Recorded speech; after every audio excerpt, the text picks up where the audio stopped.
Hello, welcome to week 40. So this week I didn't do anything to do with camera projections whatsoever, but I have added some new UI for the texture feeds and the point cloud feeds, and I've tidied up the visualization so I can turn the visualization off and on for each of the different feeds.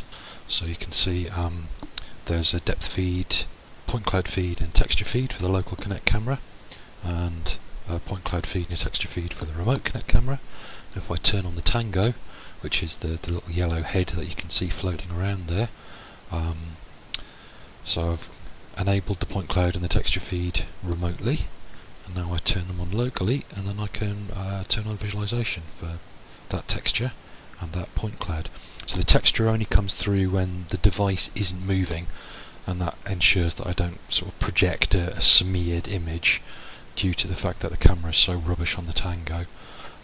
So I've selected the feed there in the drop down list of the feeds. You can see the frustum for the point cloud, and obviously the associated image with that as well, so that's pointing over at the door, back wall and the chair.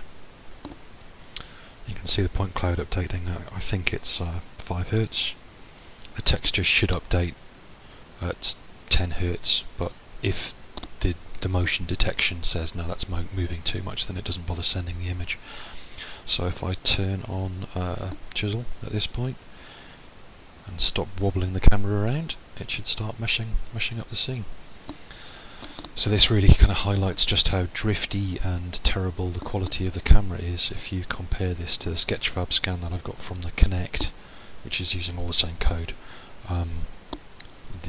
The quality of the objects and the image that's coming through from the Tango is just horrific. But that's it working.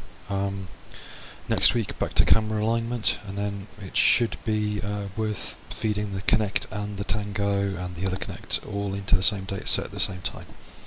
So that's been week 40.